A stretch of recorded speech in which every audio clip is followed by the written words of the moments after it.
자, 오늘 제가 함께 나눌 말씀 본문 보셔서 아시겠지만 아브라함의 이야기입니다. 최근 몇 주간에 저희가 창세기 특별히 1장, 2장의 말씀을 가지고 함께 말씀을 나누었었습니다. 4월 달쯤에도 1장의 첫 번째 부분, 창조하시는, 세상을 창조하시는 말씀을 가지고 말씀을 나누었었고요. 그리고 이제 저번 주 2주 정도에 걸쳐서 아담과 하와의 창조의 장면에서 하나님께서 우리를 창조하신 그 목적과 뜻이 어디에 있는가, 이것을 우리가 함께 생각해 보았습니다. 자, 하나님께서는 창조하실 때부터 사실은 복음을 그 안에 담고 계신다, 이것을 우리가 말씀을 나눴었어요. 창조하실 때부터 사실은 복음을 그 안에 담고 계십니다. 고린도후서 4장 6절입니다. 어둠 속에 빛이 있으라 하신 하나님께서 지금도 우리의 마음에 그리스도의 빛을 비추시고 계신다, 이렇게 사도가 선포하고 있죠. 자, 신약의 사도들도 이 창세기의 창조의 사건과 예수님의 복음의 사건이 연속되고 있는 것으로 해석했습니다. 그렇죠? 창세기의 창조의 사건과 예수님의 복음이 별개의 사건이 아니라 연속되는 사건으로 이해했다고요, 사도들이. 자, 제가 여러 차례 말씀드린 바가 있지만 우리가 구약을 해석하는 데 있어서, 구약을 이해하는 데 있어서 가장 첫 번째 기준이 되어야 하는 것이 무엇이라고 말씀드렸습니까? 예수님이 어떻게 구약을 해석하셨는가. 예수님이 엄청나게 그 말씀 가운데에서 구약을 인용해서 말씀하시는 구절이 많아요. 그러한 이제 구절들, 제가 대표적으로 항상 인용하는 구절이 무엇입니까? 사도와 선지자들의 모든 율법의 강령이 하나님 사랑, 이웃 사랑이다. 이것이 온 율법의 강령이다. 이것이 예수님께서 구약 전체를 한 마디로 요약하신 것입니다. 자, 그러면 두 번째로는 방금 제가 예를 들어 드린 대로 신약의 사도들의 해석을 따르는 것입니다. 신약의 사도들이 구약을 어떻게 해석했는가? 어둠 속에 빛이 있으라 하신 그 창세기의 말씀을 사도들이 예수님께서 우리의 마음속에 빛을 비추어 주시는 그 말씀으로 해석을 하고 있죠. 그것이 우리가 구약을 해석하는 데 있어서 기준이 되어야 할 것들입니다. 자, 그럼에도 불구하고 우리가 구약과 신약을 연결하는 것이 그렇게 만만하지 않습니다. 고대의 학자들 중에서는 특히 이제 초대교회 시대에 여러 이 성경 학자들이 있었는데, 그때 어떤 사람들은 구약의 하나님과 신약의 하나님이 다른 하나님이다 라고 주장하는 사람들까지도 있었어요. 사실은 지금도 그 부분에 있어서 사람들이 많은 혼란을 겪고 있습니다. 자, 그 정도로 구약과 신약을 이렇게 연속적으로 보는 것이 쉽지 않다는 얘기입니다. 쉽지 않아요. 특히 이제 뭐가 어렵겠습니까? 구약과 신약을 연결하는 데 있어서 우리가 뭐가 어렵겠어요? 구약의 중심이 누구입니까? 구약에서 이제 우리가 역사의 관점으로 봤을 때 중심이 어디 있어요? 이스라엘에 있죠. 이스라엘. 그러면 신약은 어디 있어요? 교회에 있습니다. 자, 그러면 구약의 택함 받은 이스라엘 민족과 지금 우리 교회가 어떻게 연결되고 있는가?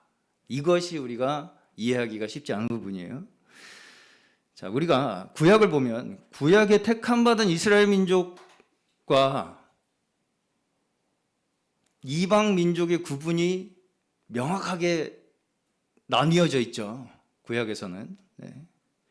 사실 구약 전체가 그 이스라엘과 이방 민족이 구분되는 역사입니다. 그렇죠. 그래서 하나님께서 이방 민족을 진멸하라, 이런 명령을 하시면서 그 민족 간의 전쟁, 이스라엘 민족과 이방 민족 간의 전쟁이 곧 그 이스라엘의 믿음을 증명하는 것처럼 그렇게 보입니다. 그렇다 보니까 혼란이 오는 거예요. 무슨 혼란이 옵니까? 구약의 이스라엘의 전쟁이 그럼 지금 우리 신약에서는 어떻게 이루어지는 것인가? 그래서 지금 신약에서 그럼 이 이스라엘이, 구약의 이스라엘이 우리 택함 받은 자들을 의미하는 것이라면 우리도 그럼 밖에 나가서 이방 민족들을 싹 쓸어버리고 정복해야 하는가? 자, 그렇게 해석하기에는 어떻습니까? 신약에서 예수님이 뭐라고 말씀하셨어요? 원수도 사랑하라. 축복하라, 심지어. 그러니까 이제 사람들이 그럼 구약의 하나님과 신약의 하나님은 다르네 라는 결론을 내는 거예요. 구약의 하나님과 신약의 하나님은 다른 하나님인가? 이런 혼란에 빠지게 되는 것입니다. 자, 제가 저번 주에 한 가지 이제 조금 어려운 개념을 하나 말씀을 드리면서 넘어간 것이 있어요. 뭐였냐면 하나님의 계시가 우리에게 점진적으로 드러난다. 이런 말씀을 드린 바가 있습니다. 기억나실지 모르겠지만. 자, 근데 이제 이 하나님의 말씀이, 하나님의 이 계시의 말씀이 우리에게 점진적으로 나타나는, 성경에서 점진적으로 나타난다는 것이 우리가 이제 잘못 이해했을 때는 하나님의 계획이 마치 미완성에서 완성으로 가는 것처럼 잘못 생각하게 될 수가 있다는 거예요. 근데 사실은 어떻다는 것입니까? 미완성에서 완성이 되어가는 것이 아니라 이미 하나님께서 모든 계획을 수립해 놓으신 그 하나님의 뜻을 우리에게 점점점 밝히 드러내시는 것이다. 이렇게 말씀을 드렸어요. 네. 왜? 우리의 눈이 어두우니까. 우리의 지식이 부족하니까. 그래서 결국은 우리의 현실 속에서 그렇죠? 우리의 각자의 주어진 현실이 있지 않습니까? 우리의 각자의 주어진 현실 속에서 하나님께서 우리와 함께하고 계신다. 자, 다시 한번. 우리의 각자의 주어진 현실이 다 다르죠. 그 각자의 주어진 다 다른 그 현실 속에서도 하나님께서 여전히 우리 모두와 함께 하시고 계신다. 이것을 우리에게 깨닫도록 하시는 과정이 우리의 인생을 통해서 점진적으로 일어난다는 거예요. 무슨 말씀인지 가시죠? 네. 자, 그러면 결국은 무엇에 따라서 점진적으로 일어난다는 말씀이겠습니까? 우리의 하나님을 아는 지식에 따라서. 네. 우리가 하나님을 아는 지식에 따라서 이것이 점진적으로 밝아지는 거예요.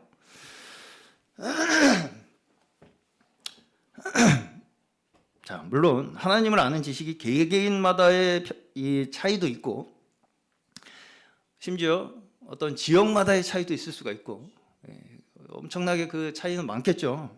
상황별로도 차이가 있을 수 있겠고. 자, 그렇기 때문에 사실은 그러한 각자의 차이에 따라서 개인적인 그 계시의 어떤 그 깨달아지는 과정에 있어서도 차이가 있을 수밖에 없을 것입니다. 그렇죠. 자, 근데 이제 그럼에도 불구하고 더 성경에서는 넓은 관점에서 이것을 그 시대에 사람들이 하나님을 아는 그 지식의 수준에 따라서 하나님께서 자신을 드러내시는 그 과정을 말씀하시는 것이 성경의 전체의 맥락입니다. 성경 전체의 맥락에서는 그 시대의 수준에 맞도록 하나님께서 그들에게 하나님 자신을 알려주고 계시는 거예요. 그 과정 자체가 무엇입니까? 우리에게 찾아오시는 하나님, 우리에게 직접 말씀하시는 하나님. 네. 은혜죠. 한마디로 하나님의 은혜로 말미암아서 우리와 동행하시는 것입니다. 그 자체가 하나님께서 우리와 동행하신다고 믿는 거예요.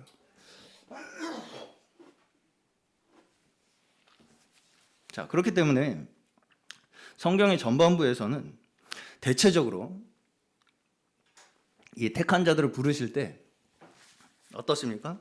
초자연적인 사건이 많이 동원이 되죠. 아브라함에서부터 모세에 이르기까지 계속해서 하나님이 직접 나타나시고, 막 가시떨기나무에 불이 꺼지지 않는 불이 나타나서 말씀하시고, 홍해가 갈라지고, 이런 이제 초자연적인 사건들이 일어나면서 하나님 되심이 계시됩니다. 자, 왜 그럴까? 왜 그럴까요? 왜 그러겠습니까? 왜 그럴 것 같아요? 당시에는 하나님을 알 수 있는 사람들이, 하나님을 알 수 있는 지식이 전무했기 때문입니다. 그렇죠? 당시에 하나님을 알 수 있는 단서가 없었어요. 그들에게는. 하나님이 직접 그들에게 나타나시지 않으면 그들은 하나님을 깨달을 수가 없었어요. 그렇죠? 그리고 그러한 이 방법은, 그러한 방식으로 사실상 신약의 복음서, 초대교회 시대까지도 어느 정도 하나님께서 그렇게 역사하십니다. 그렇죠? 성령으로 이렇게 확 임재하셔가지고 오순절 성령 강림의 사건을 일으키시고, 그리고 예수님께서도 병든 자를 고쳐주시고 하는 이러한 사건들, 초자연적인 기적적인 사건들, 이러한 사건들로 하나님께서 자신을 계시하시는 것들이 이 신약의 복음서와 초대교회 시대까지도 어느 정도 그러한 방식으로 하나님께서 역사를 하셨다는 거예요. 자, 그렇게 이제 그러한 과정들을 통해서 성경이 기록됐죠. 자, 이게 이제 중요한 것입니다. 그러한 과정들을 통해서 성경이 기록이 됐습니다. 그렇죠. 자, 그러면 이미 우리에게는 그 모든 하나님께서 그들을 통해서 역사하신 과정들을 어떻게 하셨어요? 계시하셨죠. 다시. 이미 하나님께서는 그 우리의 조상들을 통해서 역사하신 그 하나님의 하나하나의 손길들이, 하나님께서 그들을 통해서 나타내시는 그 하나님이 어떠하신 분이신가에 대한 계시가 이미 우리에게는 다 주어졌죠. 믿으십니까? 믿으세요? 네. 그래서 사실은 계시가 성경에서 완결이 된 것입니다. 그렇죠? 네. 자, 그렇기 때문에 성경이 이미 완성된 지금의 시대에서는 우리에게는 하나님께서 무엇을 통해서 하나님을 계시하세요? 성경을 통해서. 네. 그렇죠? 네. 그렇겠죠? 맞습니까? 네. 지금 우리의 시대에서는 이제까지 이 역사를 통해서 하나님께서 우리의 조상들을 통해서 계시하신 그 하나님의 말씀, 성경을 통해서 우리에게 계시를 완벽하게 다 하고 계시는 거라고요. 네. 자, 지금 시대에 누가 나만 어디 산에 가서 혼자 직통 계시를 받아왔다. 나만 초자연적인 계시를 따로 받았다. 이러한 것들이 성경에 근거가 되어 있지 않는다면, 네, 뭐 거짓말이다 막 이렇게 말하고 싶진 않지만 의미를 크게 두진 않으셔도 무방하다. 그렇게 말씀드리겠습니다. 대체적으로 속이는 것일 가능성이 커요. 어쨌든 우리의 계시의 완성은 성경으로 이미 완결이 되었다라는 것입니다. 자, 초대교회에 성경이 있었습니까? 없었습니까? 구약 성경만 있었죠. 초대교회는. 자, 그런데 이제 당시에 거짓 교사들 있었잖아요. 초대교회에. 초대교회 이 신약 성경 보시면은 사도들이 엄청나게 거짓 교사들, 거짓 선지자들 엄청 경계하지 않습니까? 그 당시에 거짓 교사들은 그러면 뭘 가지고 거짓 가르침을 가르쳤겠어요? 구약 성경을 가지고 거짓 가르침을 가르쳤겠죠. 그러니까 다시 말해서 구약 성경을 기초로 다 결국은 예수 그리스도를 어떻게 해석할 것이냐의 문제죠. 이해가시죠? 구약 성경에 의해서 이 지금 우리에게 나타난 예수 그리스도라는 하나님의 완전한 계시를 어떻게 우리가 받아들일 것이냐의 문제예요. 근데 이때 당시에 아직 복음에 대한 기준이 없었죠. 신약 성경이 없었기 때문에. 그렇죠? 무슨 말씀인지 이해가시죠? 신약 성경이 없었기 때문에 복음에 대한 기준이 없던 시대에 거짓 교사들이 자기 맘대로 이 예수님에 대한 복음을 엿장수 맘대로 가르치던 상황이었다는 거예요. 그렇죠? 그런 상황 속에서 어때요? 신약의 서신서들이 기록된 거죠. 그렇게 거짓 교사들이 아무런 어떤 복음에 대한 기준이 없던 시대에 자기 맘대로 가르치던 그 상황 속에서 사도들에 의해서 복음이 증거된 것이 지금의 기준이 된 것입니다. 이해가십니까? 그때 당시에 사도들이 기록한 그 서신서들이 지금의 우리에게까지 와서도 복음의 기준이 되고 있는 거라고요. 자, 그럼 뭐가 기준이 된 것입니까? 뭐가 기준이 된 거예요? 당시 복음에 대한 이 사도들이 세운 기준이죠. 가르침이죠. 사도들의 가르침이 기준이 된 거예요. 그렇죠? 그 시대이기 때문에, 그렇죠? 그 사도들이 처한 그 상황 속에서 그 시대이기 때문에 그러한 사도들에게 계시가 주어진 것입니다. 그렇죠? 어떤 시대예요? 예수님이 죽고 부활하시고 그 사건이 얼마 되지 않아서 예수님의 부활을 직접 목격한 제자들에 의해서 복음이 전파되던 시대예요. 그렇죠? 당시의 시대적 상황 자체가 아무런 복음에 대한 기준이 없었던 시대라는 거예요. 다시 말씀드리지만 그러다 보니까 당시에 유행하던 헬라 철학과 또 이 기독교의 뿌리가 되던 뭐예요? 유대교 사상이 유대교적 전통이 이 복음에 혼합되어서 복음을 어지럽히고 있었던 그런 상황이었던 거예요. 초대교회가. 그렇죠? 그러한 이 시대적 상황이 사도들을 그렇게 바른 복음을 증거하도록 만들었죠. 그 시대적 상황이 그 사도들이 그렇게 복음을 증거할 수밖에 없도록 만들었다고요. 자, 직접 예수님을 경험했던 사람들의 손으로 그래서 성경을 기록하도록 하신 것입니다. 그렇죠? 그럴 수밖에 없겠죠. 예수님을 직접 목도하고 함께 삶을 겪었던 사람들에 의해서 야, 너희들이 그렇게 이야기하는 그거 복음 아니야. 이게 복음이야. 내가 예수님과 같이 있었는데 진짜 복음의 의미는 이거야. 라는 이러한 자들을 통해서 성경을 기록하도록 하신 것입니다. 자, 그렇기 때문에 비교적 신약 성경이 기록된 기간은 짧아요. 신약 성경은 전체 기록된 기간이 50년 안쪽으로 봅니다. 예수님이 죽고 부활하신 이후로 50년간에 쓰여졌을 것이다. 이렇게 추측을 합니다. 구약 성경은 약 전체 기록 기간이 1000년에 걸쳐서 기록되었다고 그렇게 생각을 하는데 구약에 기록된 기간에 비하면 굉장히 단기간에 완성이 된 것으로 볼 수 있죠. 신약은. 왜 그렇겠습니까? 복음의 핵심이 어디에 있기 때문이에요? 예수 그리스도.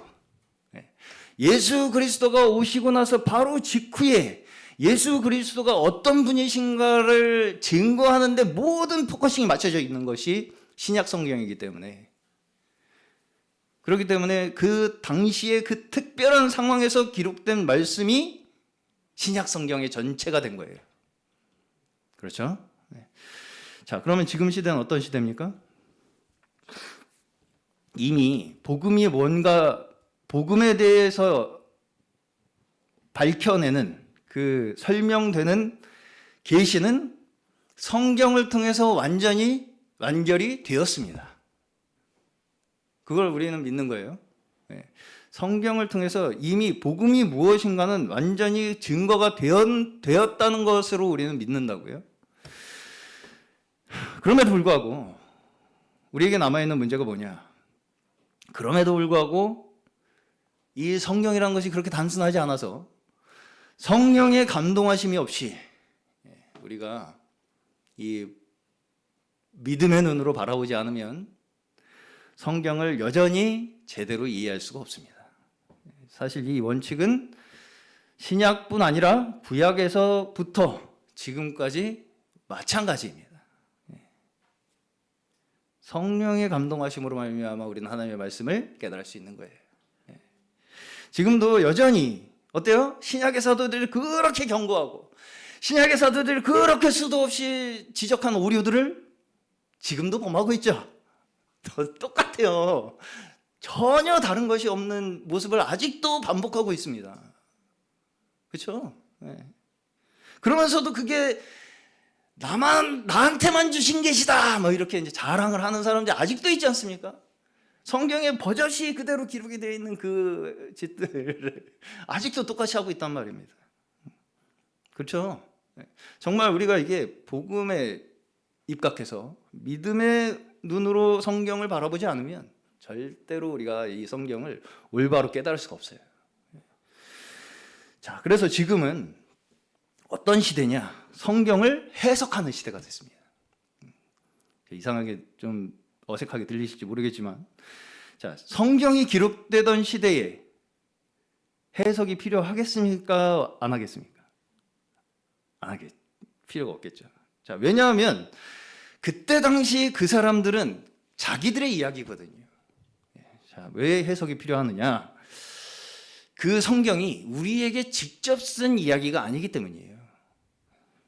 어려운 게 들리실지 모르겠지만, 다시 말해서 이 성경이라는 것이 방금도 제가 계속 말씀드렸다시피 그 당시에 그 사람들의 시대에 그 사람들의 수준에서 그들의 특별한 상황 속에서 그들을 위해 기록된 것이 성경이에요. 자, 예를 들어보겠습니다. 이게 적절한 예일지 모르겠지만 제가 이 예를 어떻게 쉽게 좀 들어드려 볼까 고민을 많이 했는데, 자, 제가 다은이에게 편지를 쓴다고 생각해 보십시오. 다은이에게 편지를 써. 다은이가 아침마다 혼자 학교를 걸어가거든요. 요새 걸어갑니다. 혼자 한 10분 거리를. 걱정이 되겠죠, 제가. 그래서 이제 다은이한테 편지를 썼어요. 아침에 저희 집 바로 앞에 차도 있는 거 아시죠? 차도 집 앞에 차도 건널 때 양옆에 차 오는지 안 오는지 잘 보고 건너. 그리고 학교 가는 길에 옆에 슈퍼마켓 있다고 거기 두리번거리지 말고 빨리 지각하지 않게 빨리 가. 그래서 편지를 썼다. 그렇게 생각을 해보십시오. 그러면 저와 다은이는 그 편지의 내용이 해석할 필요가 없죠. 그렇죠? 네.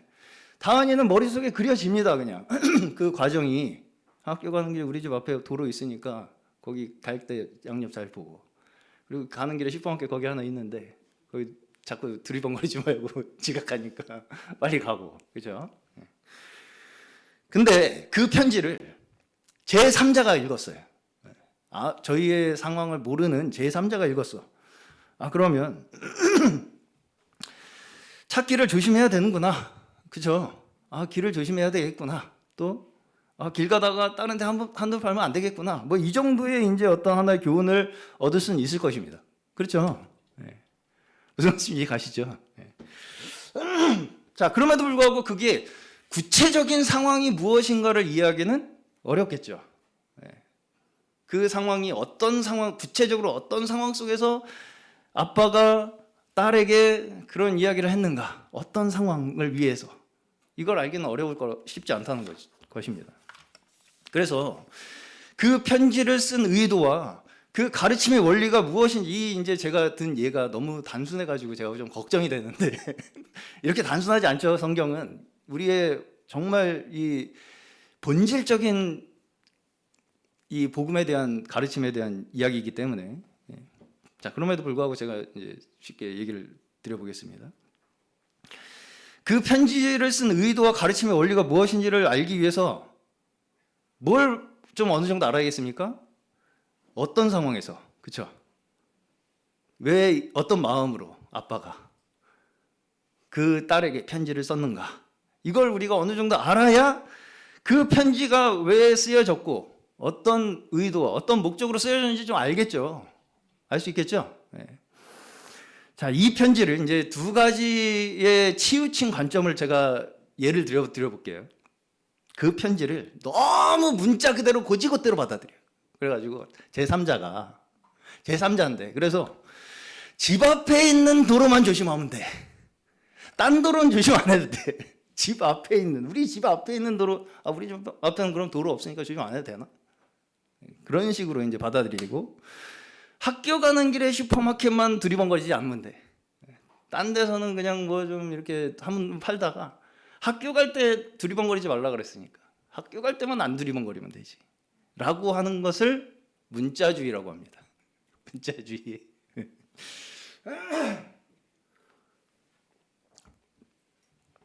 말 그대로, 액면 그대로 받아들이는 거죠. 네. 그리고 이제 또 다른 측면에서, 이 다른 반대 측면에서는 도로라는 말의 근본적인 의미를 파헤쳐요. 도로가 무엇이냐? 차가 무엇이냐?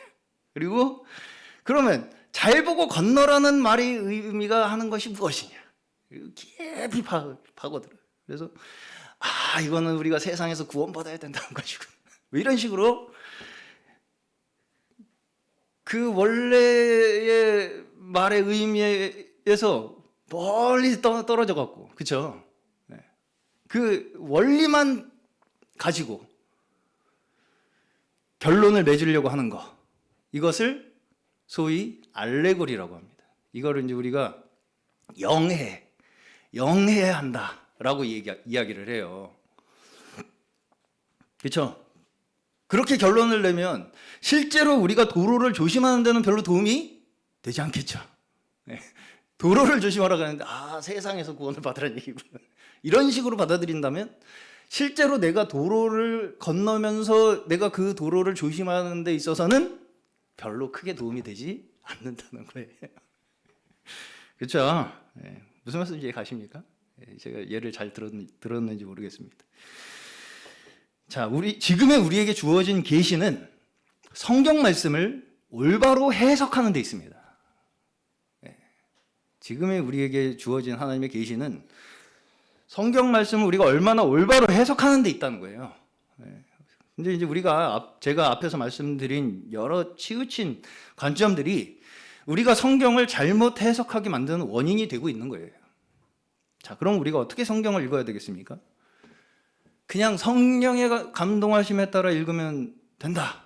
성령이 감동하심이 있으면 다 정답이다.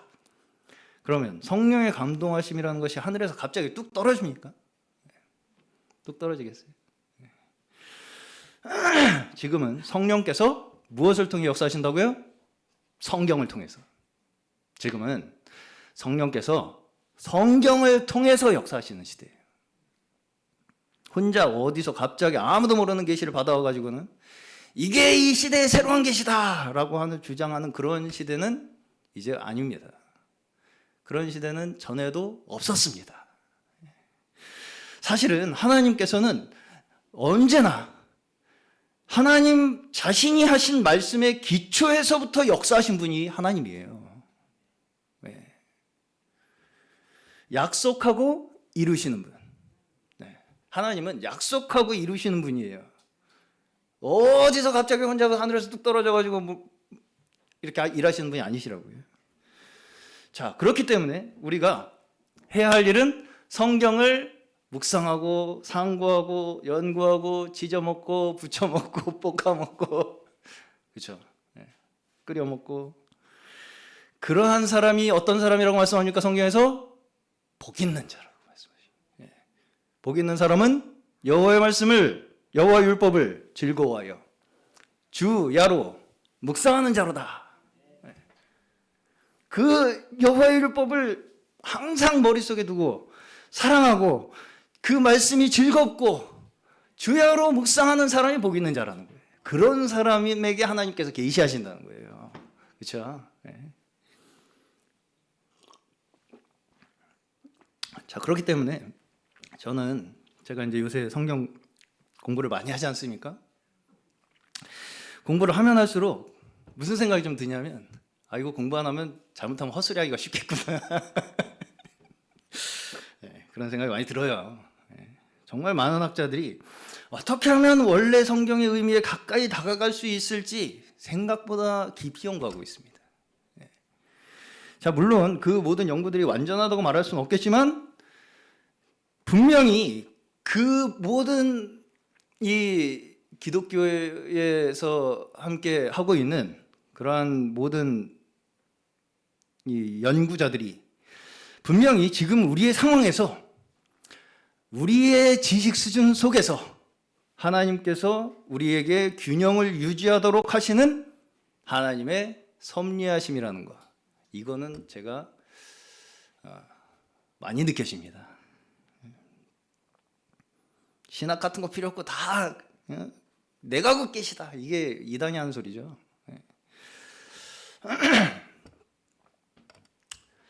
자, 그러면 이 모든 이야기가 어디서부터 시작되었는가, 이걸 이제 간단하게 오늘 살펴보고 마치려고 합니다.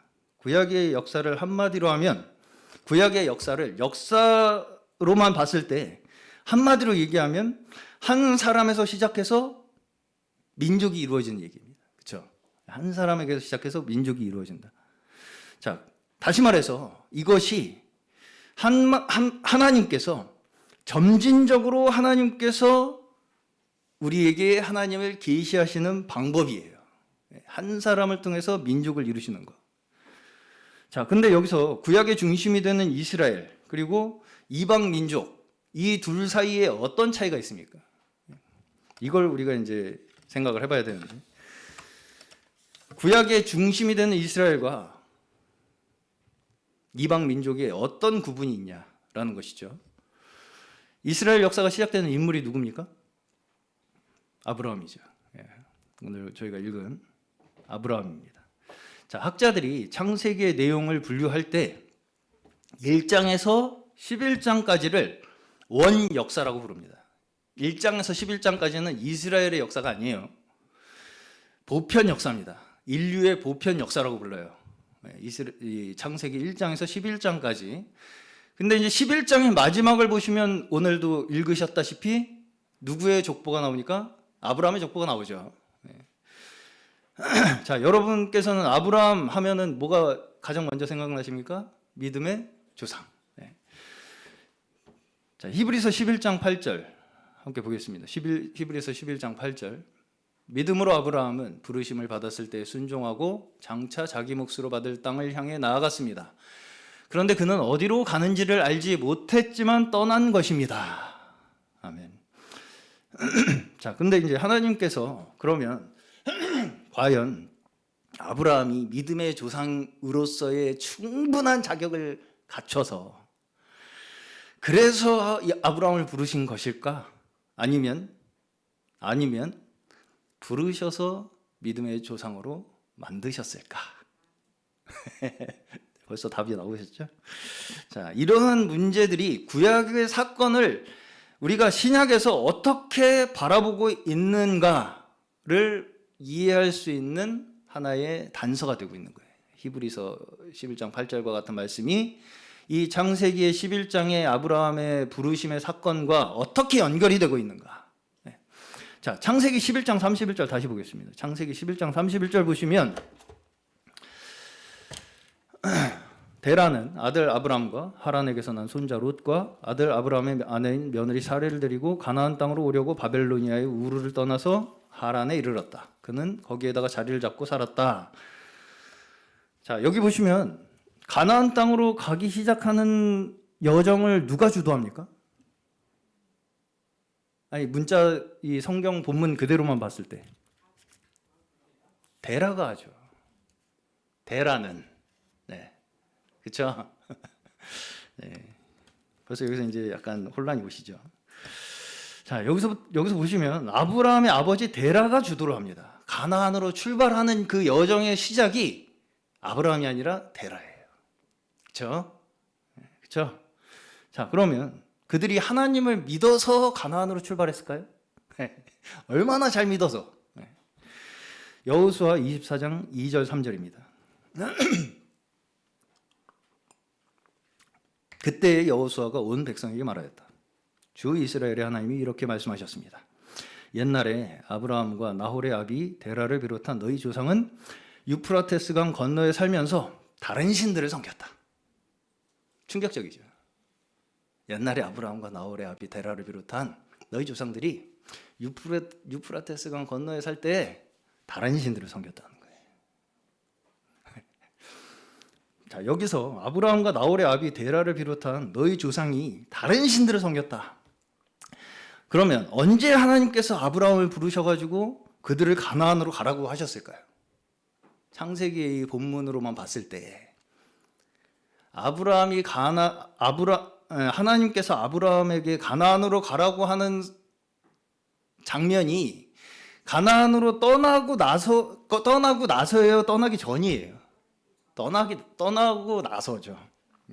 데라와 함께 가나안으로 향해서 가기 시작하고 나서 하란에 머물고 있을 때 하나님께서 아브라함에게 나타나세요. 그렇죠? 네. 잘 읽어보세요. 자, 그러면 아브라함이 처음부터 그렇게 믿음의 조상다운 결심으로 가나안으로 가기를 시작했을까? 네. 이것이 이제 우리가 오늘 생각하고 마칠 문제입니다. 자, 우리는 성경을 볼 때 답을 정해놓고 해석을 하려고 하는 경향이 있어요.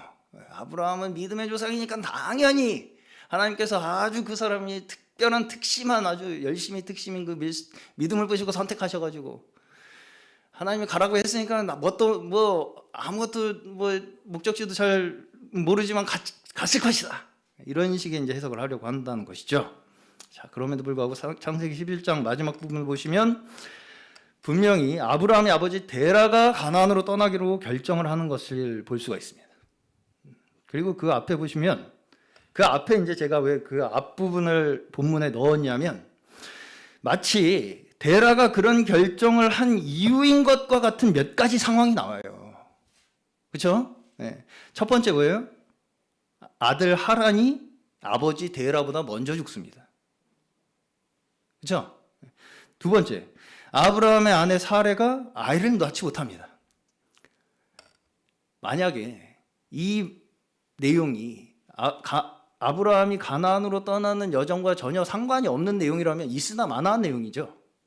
그렇죠? 그리고서 갑자기 데라는 가나안으로 떠나기로 했다가 나옵니다. 그렇죠? 네. 제가 무슨 얘기를 하려고 하는지 궁금하시죠? 자, 여기에 어떤 연관성이 없다고 말하기는 어려울 것입니다. 그렇죠? 이 상황 속에서. 근데 이제 히브리서에서는 이 모든 그들의 행동이 하나님의 부르심에 의한 믿음에 의해서 갈 바를 알지 못하고 나아갔다. 이렇게 평가를 합니다. 이들의 행동을. 자, 그래서 이제 이 본문에 대해서 여러 가지 이제 견해들이 있는데 가장 유력한 이 견해는 갈대아 우르에 데라와 아브라함이 있을 때 아브라함에게 하나님이 나타나셔서 아브라함과 데라가 이 자신에게 하신 하나님께서 아브라함에게 하신 말씀을 아버지 데라에게 이야기를 했고 서로 그 하나님의 말씀에 대한 이 순종으로 믿음으로 가나안으로 떠나기로 결정을 했다라는 것입니다. 물론 그러한 해석도 일면 저는 일리가 있다라고 생각을 합니다. 그럼에도 불구하고 본문에는 명확하게 나오지 않죠. 자, 다시 말해서 하나님께서 이 아브라함과 데라의 모든 이 일족들을 가나안으로 불러내시는 그 과정이 어때요?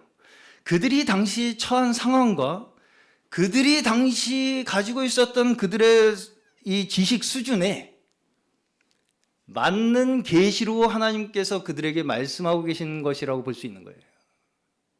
그렇죠? 자, 여기에서 하나님께서 직접 부르시는 것은 하란에서 아버지 데라가 죽고 나서 12장에서 아브라함에게 하나님께서 직접 말씀하시는 것이 처음입니다. 그렇죠? 자, 앞에서도 보셨듯이 이들은 이미 갈대아 우르라는 곳에서 우상을 숭배하는 문화에 젖어 있었습니다. 그렇죠? 네.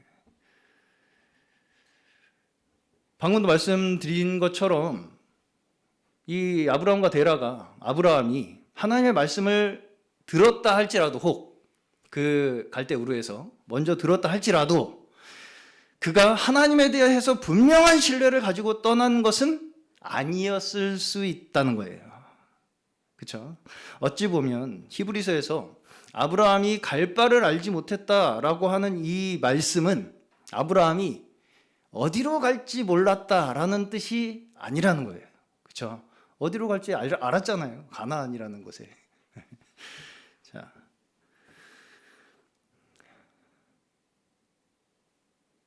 그가 갈 바를 알지 못했다라는 의미는 자기를 부르신 하나님이 어떤 분이었는가에 대한 믿음이 그렇게 명확하지 않았음에도 떠났다는 것을 의미하는 것이라고 말할 수 있습니다.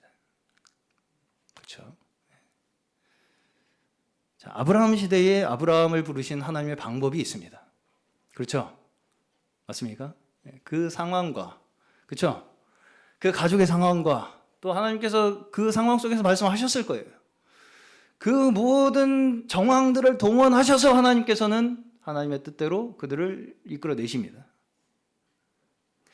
지금 우리를 그와 똑같은 방법으로 부르시지는 않을 수 있습니다. 그렇죠? 그렇죠? 네. 그럼에도 불구하고 그 믿음의 원리를 히브리에서 뭐라고 해석합니까? 갈 바를 알지 못했으나 나아갔다. 갈 바를 알지 못했으나 나아갔다라는 원리로 이 믿음을 해석하고 있다고요. 다시 말해서 이 믿음의 길이라는 것이 내가 정확하게 계산해서 가는 것도 아니고 나한테만 온 확실한 사인이 있어가지고 그런 어떤 확신을 가지고 가는 것도 아니라는 거예요. 그렇죠? 사실은 그걸 믿음이라고 볼 수 있겠습니까? 우리의 인생 속의 모든 환경들 속에서 오늘날 우리에게 성경의 모든 과거의 인물들과 함께 하셨던 하나님의 역사, 그렇죠? 과거의 성경에서 기록된 하나님께서 그 인물들과 함께 하신 그 모든 역사들의 기록된 말씀을 통해서 오늘 우리 또한 갈 바를 알지 못하지만 믿음으로 한 걸음을 내딛는 것입니다. 네. 우리의 인생의 환경에서도 말씀하시고요. 그렇죠?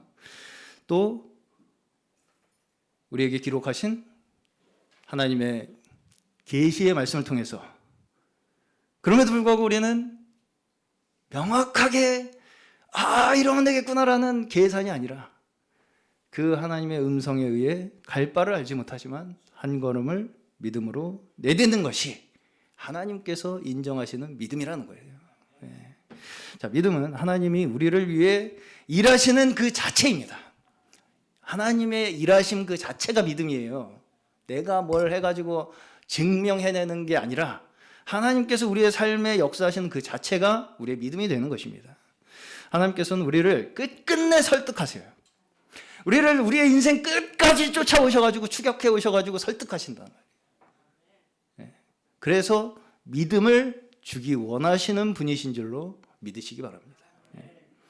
어떻게 설득하십니까? 어떻게까지 설득하셨어요? 사람이 되어서 우리에게 찾아오시기까지 설득하셨어요. 네. 우리를 끝까지 찾아오셔서 우리를 설득하시고 우리에게 믿음을 주셔서 우리를 구원하기 원하시는 하나님이심을 믿는 이 믿음만이 우리에게 진정한 소망을 주실 줄로 믿습니다. 우리 모두에게 오늘 이 믿음의 소망을 주셔서 끝까지 우리를 구원으로 인도하시는 그 하나님의 은혜 가운데 살아가시는 저희 모두 되시기를 주의 이름으로 간절히 축원합니다.